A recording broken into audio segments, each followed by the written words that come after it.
What's your current state of mind? My current state of mind. Getting ready for Halloween.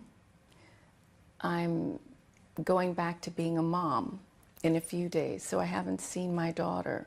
Last time I saw my daughter was backstage at the Albert Hall. Which was when? 2.5 weeks ago. Oh. And 3 weeks ago. And since then we've been to New York, and we've been to Poland, and we've been all over the place. And we were back in England, but she ditched us, which is healthy, to go to a friend's sleepover. So we're meeting up for Halloween. So I'm in mummy state of mind. That's cool. What's on your nightstand? Kannst du die Frage noch wiederholen, bitte? Die letzte? Die letzte? What's on your nightstand? What's on my nightstand? You mean... At home? At home. The one at home? There are a few things. This is the one in Florida. So there's always lip gloss, more than one. And they're particular crystals that mean something to me. A candle with some matches. And because it's Florida, quite a few flashlights everywhere, because when the power goes out, you need Does that happen flashlights. Yes, because of the storms, the lightning storms. Wow, that's a very glossy nightstand. If you were a man for one day, what would you do? Well, this is a stretch, but I would try and be, what is an advocate? If I could do anything, if you're telling me if I could do anything. You could do anything you want. I'd want to go to Russia and be an advocate of law and try and combat the corruption and represent one of the girls from Pussy Riot. That's a very good answer. That's what I would want to do. Who's the most important person in your life? My mother. Because my mother has taught me about the word love, what that really means. And she's trying to teach me that being a mother means that I have to divide myself up. There's the missus, there's mom, and there's the musician. And she said, yeah, of course you integrate all that, but the mother in me wants to carry what she carried for me, which was nurturing,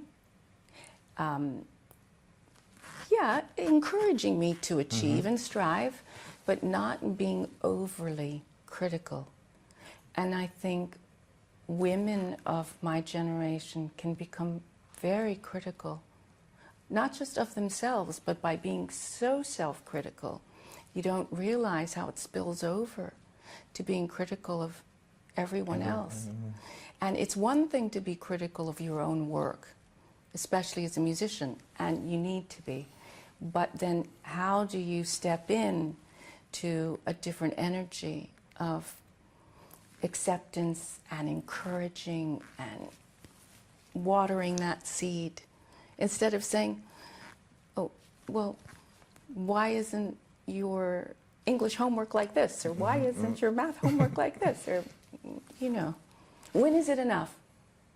And yet, as my mother says, but it's a fine balance, because you want a child to strive to their full potential. So if everything is just okay, even if it's mediocre, then they get a sense that, you know, you can't be bothered.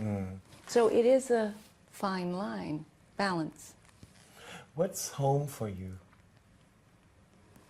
Well, if I'm honest with you, home is where the love Please is. be honest Where with me. where the love is. Where the love is. Oh, you know. that's nice. Because we travel so much. Mark and I work together, so we're traveling all the time. And we took Tash with us around the world. So we were traveling family on the road. You know, a lot of touring artists, if it's not the mother who's in the band, then sometimes they wouldn't always subject their child to the road. But we made a choice that Tash would go on the road with us.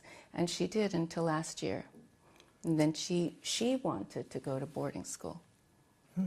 She wanted to go to Hogwarts, right? She wanted to go to Hogwarts. Tori. Which person do you admire most? Oh, That changes.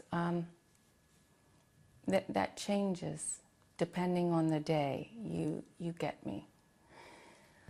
Can you pick a field? Should we pick a field so that it's a little more? Which living famous person do you admire most?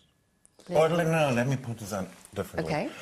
If you could invite one famous person over for dinner, dead or alive, doesn't matter, who would you like to talk to or have over for dinner?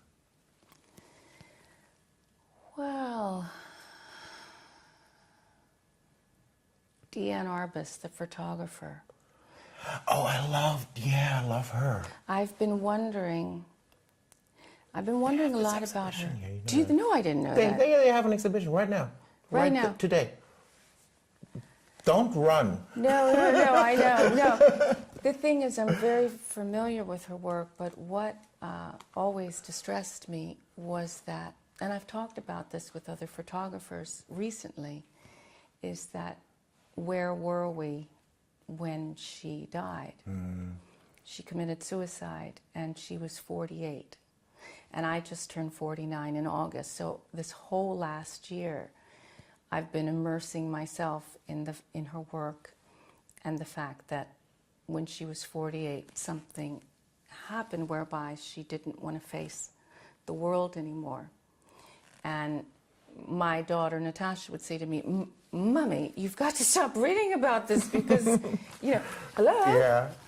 And I would love to have seen her world, to go back in time. That's a very interesting choice. Very good choice. She's such a great artist. Oh, And what awesome.